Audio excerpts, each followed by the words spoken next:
After 32 years building bridges, real ones, steel and cable spanning rivers in 6 states, I thought I understood load-bearing capacity. I thought I knew exactly how much weight a structure could hold before it failed. What I didn't understand, not until the night of my retirement party in that rented ballroom in Savannah, Georgia, was that the most dangerous load isn't the one you can measure. It's the one smiling at you from across the room, holding your drink. My name is Walter Greer. No, wait, that name's taken. My name is Isaac Holt, 64 years old, retired civil engineer, widower, grandfather of 1. I spent my career calculating tolerances and stress points to the decimal. I was the man other engineers called when something didn't add up. So when my son-in-law handed me a glass of bourbon at my own retirement celebration and something about the color was 2 shades too dark, I didn't panic. I calculated. Let me back up. My daughter, Renata, married a man named Cole Whitfield 3 years ago. I didn't like him from the first handshake, which was too firm in the way that men are too firm when they're performing confidence they don't actually have. He sold commercial real estate in Charleston. He wore watches that cost more than my first truck. He called me sir, with an inflection that somehow managed to be both respectful and condescending at the same time. But Renata loved him, or said she did, and she was 35 years old. And it was not my place to tell her what I saw in the set of his jaw when he thought no one was watching. The retirement party was her idea. 200 people, the ballroom at the Forsyth Hotel, a band that played standards, the kind of event my late wife Margaret would have loved and also quietly reorganized because the centerpieces were wrong. I miss Margaret every day, but I missed her especially that night. She would have seen Cole clearly. She always saw clearly. I was standing near the bar talking to my old project supervisor from the Georgia Dot when Cole appeared at my elbow with 2 glasses of Pappy Van Winkle, the good bourbon, the bottle I'd brought specifically because turning 64 and 32 years of service deserved something real. He was all smiles. He told me the band was about to call me up for remarks. He pressed the glass into my hand. That was when I noticed it. The color. Pappy runs amber, warm, almost orange under good light. What Cole handed me was darker. Just slightly, the kind of difference a man who drinks bourbon his whole life notices the way a carpenter notices when a floor isn't quite level, half a degree off, imperceptible to most people, obvious to me. I didn't drink it. I thanked Cole, held the glass, waited. 30 seconds later, an old colleague from my Atlanta days grabbed Cole's arm to congratulate him on something. I didn't catch what, and in that distraction, I set my glass on the bar and picked up the house pour sitting beside the ice bucket. I handed the darker glass to Cole. "You should have one too," I said. "This night wouldn't have happened without family." He hesitated. 1 second, maybe 2. Just long enough. Then he drank it. I watched him the way I watch a stress test, looking for the moment the structure shows what it really is. It took 11 minutes. He was mid-sentence talking to my department head's wife when his left hand started trembling. He covered it, moved the glass, tried to continue. His words slowed, thickening at the edges. He excused himself. He made it to the hallway before his legs went. I was right behind him. I caught him before he hit the marble floor, and I shouted for someone to call 911 with the voice I use on job sites when something is about to go wrong and there is no time to be polite about it. The paramedics arrived in 7 minutes. In those 7 minutes, I did 3 things. I kept Cole's airway clear because whatever he'd given me, he'd given himself, and I was not going to let a man die in my arms, even a man I did not trust. I told the first responders exactly what I suspected. Possible sedative, unknown dose, taken approximately 12 minutes prior, and I reached into Cole's jacket pocket while loosening his collar, and I found what I expected to find.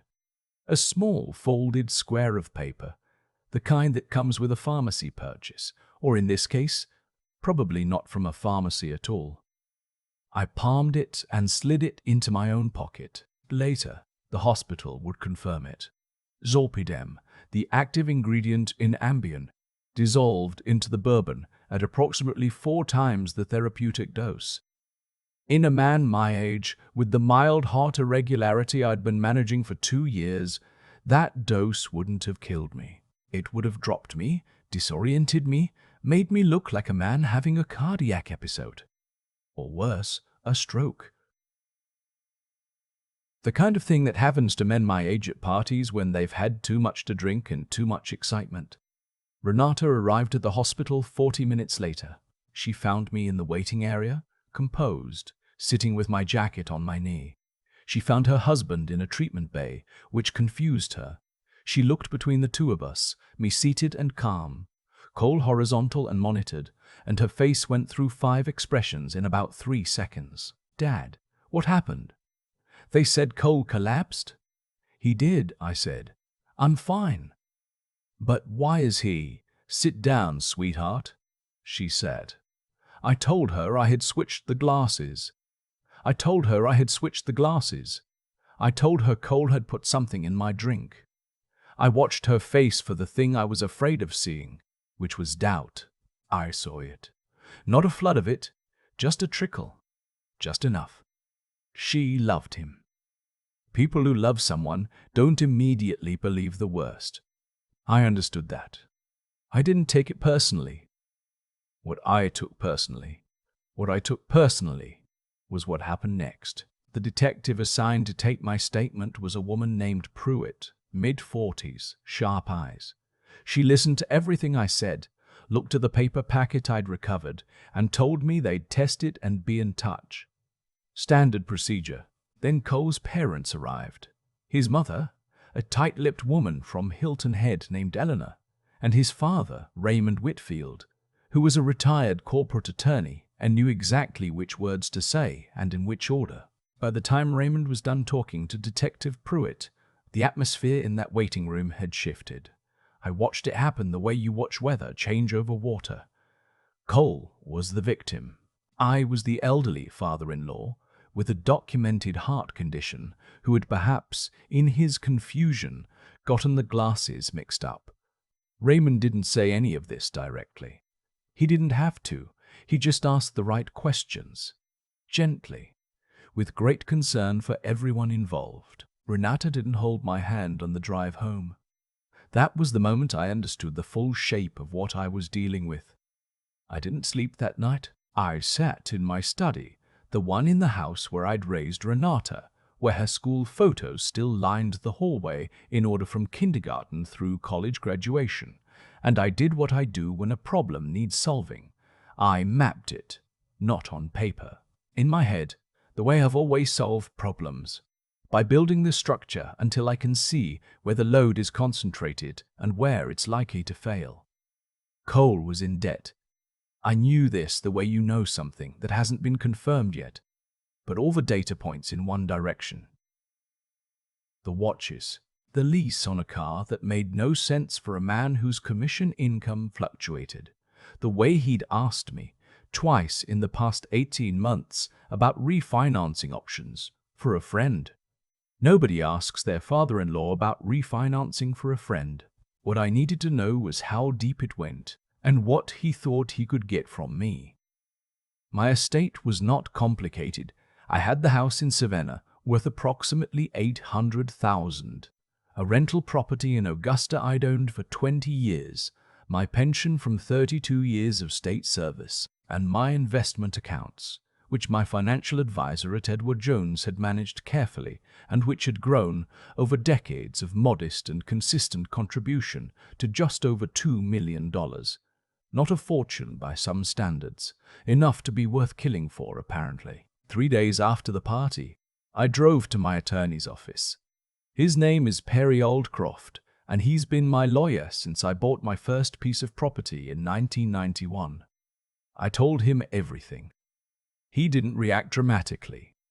Perry doesn't react dramatically to anything, which is why I trust him. He nodded, made notes on a yellow legal pad, and then asked me one question. Did I want to know what Cole had been doing, Or did I already know? I told him I wanted to know. It took Perry's investigator 8 days. The report was 32 pages long, and it was the most expensive reading I'd ever done, and worth every cent of the $1,200 it cost me. Cole Whitfield had gambling debts totaling approximately $340,000. Not casino debt, private debt, the kind you accumulate through online platforms and backroom arrangements in cities where the people you owe don't accept payment plans. He had a second credit card Renata didn't know about. He had a personal loan from a lender in Atlanta whose website was a single page with a phone number. He'd missed 3 payments. And here is the part that stopped me cold. 3 weeks before my retirement party, Cole had contacted a law firm in Columbia, South Carolina, specializing in elder law. He had described, in a consultation he paid for in cash, an elderly relative showing signs of cognitive decline. He described symptoms including confusion, memory lapses, erratic financial decisions. He asked about the process for emergency guardianship in Georgia. He was 42 years old. He'd been planning this for at least a month before he put anything in my glass. The morning I finished reading the report, I made 2 phone calls. The first was to Perry, to begin the process of restructuring my assets into a trust arrangement that would require multiple signatories for any significant transaction. The second was to my financial advisor, to flag my accounts as requiring verbal confirmation from me personally before any instruction would be processed, regardless of what paperwork might be presented. Then I drove to Renata's house. She opened the door in a sweatshirt and jeans. Cole wasn't home. I didn't sit down. I handed her the investigator's report, and I said, "Read page 7 first, then go back to the beginning." Then I went into her kitchen and made coffee because my hands needed something to do while I waited. She read for 40 minutes. I heard her pause on certain pages. I heard the silence that follows comprehension. When she came into the kitchen, her face was the color of old chalk. She set the report on the counter between us. "The guardianship application," she said. "Page 7, I confirmed. "He was going to have you declared incompetent." "That was the plan, yes." She looked at the coffee in front of her. She didn't pick it up. "I told Detective Pruitt you might have gotten confused about the glasses." "I know you did." "Dad." "Renata." I kept my voice even. I needed her to hear me and not feel accused, because she was not the enemy here, and I needed her thinking clearly. "I don't blame you. You believed the man you married. That's what you're supposed to do, but I need you to look at page 19. She turned to page 19. It was Cole's financial timeline. The loans, the missed payments, the cash withdrawal on the same day as the law firm consultation. She read it the way a person reads something they already half knew and had been hoping not to know. "How long?" she asked. "The gambling started before your wedding, maybe a year before." She put the report face down on the counter. She breathed for a moment. Then she said, "What do I do?" I told her that was her decision, not mine. But I also told her that if she wanted to understand the full picture, she should talk to her own attorney before she talked to Cole. She nodded. She looked very young, standing in her kitchen with her sweatshirt and her face drained of color. She was 38 years old, and she was my daughter, and she'd been living inside a lie for longer than either of us knew. I drove home and I waited. What I didn't anticipate was the counterpunch. Cole was discharged from the hospital with no charges filed because the toxicology had not come back yet, and Raymond Whitfield had made certain that the preliminary framing was ambiguous. Cole came home, saw that Renata had changed, felt the shift in temperature, and did what cornered people do. He escalated. He hired an attorney himself, a man who advertised on billboards on I-95 with his face and the words, "Results," guaranteed in red letters. 2 days later, I received a certified letter. Cole's attorney was filing a motion for a civil protective order on Cole's behalf, claiming I had intentionally poisoned him at the party, that I had a documented history of erratic behavior since my wife's death, and that I posed an ongoing threat to his physical safety. He was suing me for the poisoning. He was calling me the perpetrator. I read the letter twice. I set it down.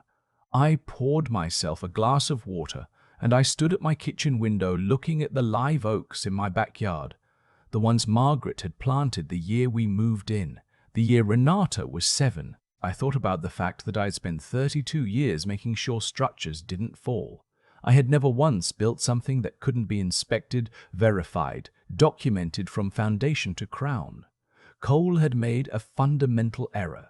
He assumed I was the kind of man who operates on instinct and impulse, the way he did. He didn't understand that I am the kind of man who keeps records.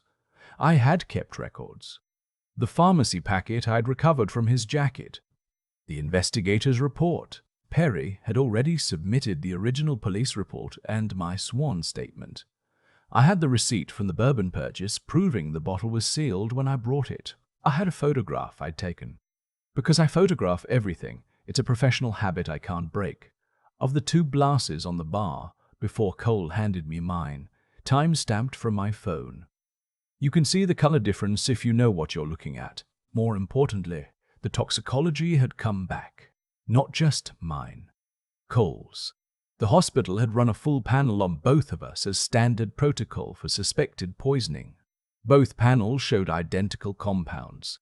Same substance, same approximate concentration, which meant it was in the glass, which meant whoever put it in the glass ingested it, and I had not been in the vicinity of Cole's drink at any point that evening, which the hotel's security footage, which Perry had already subpoenaed, confirmed.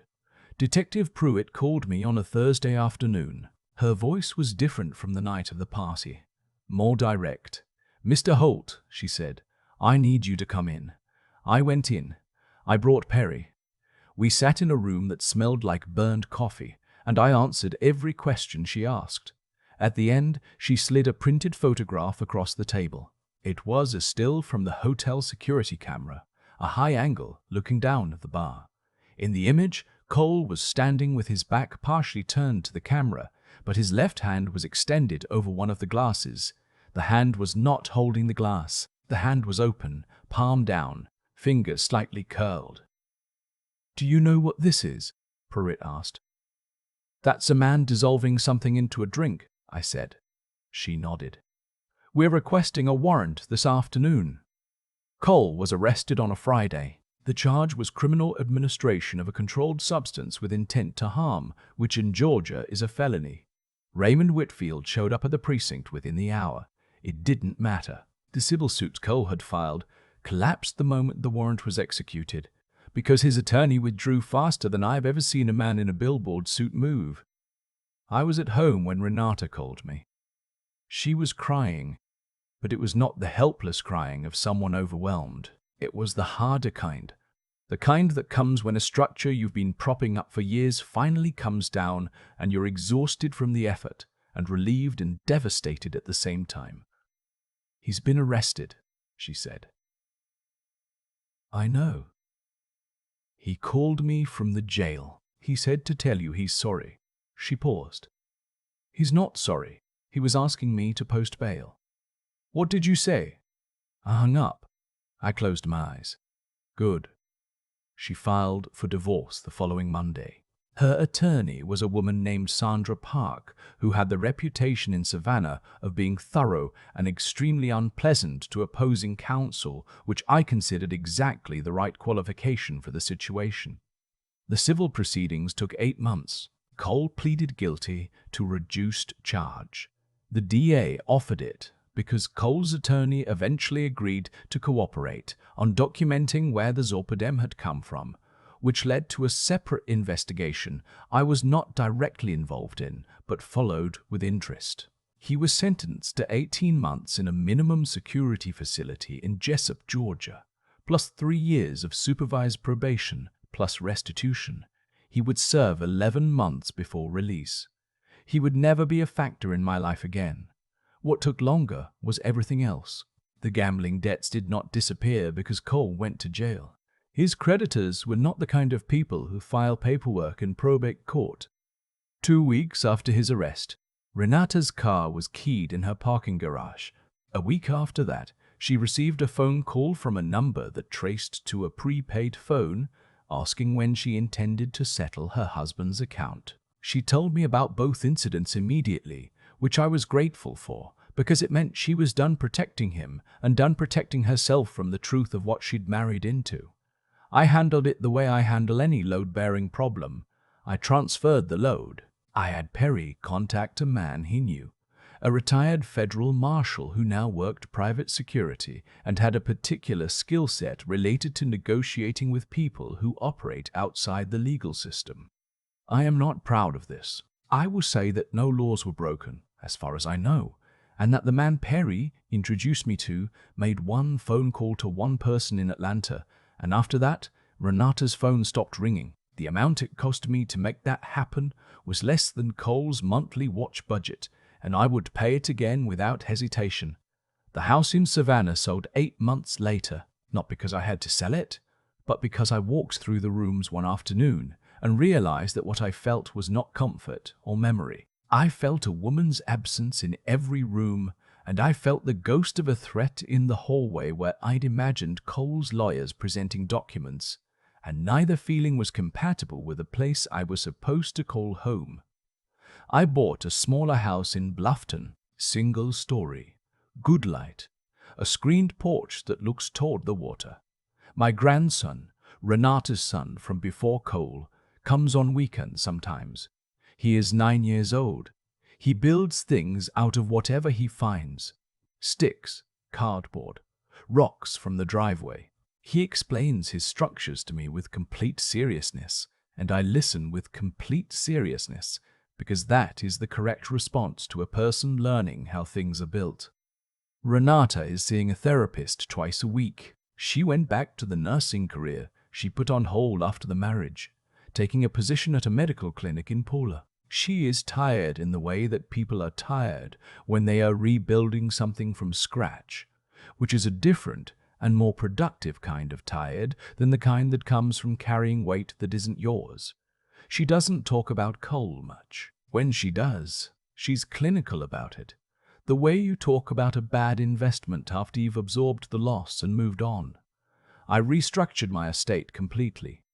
The trust Perry and I established distributes assets based on conditions, not sentiment. To receive a meaningful inheritance, the beneficiary must be employed or actively pursuing education, must provide annual financial disclosures, and must not have any outstanding judgment liens. It is not a romantic document. It is an engineering document. It is designed to function correctly, regardless of the emotional state of the people involved. I think about Margaret sometimes when I'm sitting on the porch in Bluffton, watching the light change over the water. I think about the fact that she would have caught Cole before I did, probably at that first handshake, probably before dinner was even served. She had an instinct for structural integrity in people that I have always lacked, having spent most of my professional attention on structural integrity in things. What I've learned, or what I've allowed myself to admit, is that the strongest looking structures are often the most brittle. Cole looked solid. He looked stable. He looked like a man with his life built correctly. He was load-bearing debt hidden behind a polished surface, and it was only a matter of time before the whole thing came down. My mistake was not in failing to see it. My mistake was in deciding that seeing it wasn't my job.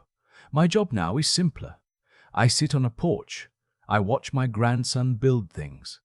I drink bourbon from a glass I pour myself, and I know exactly what's in it. That is enough. For the first time in a long time, that is genuinely, completely enough.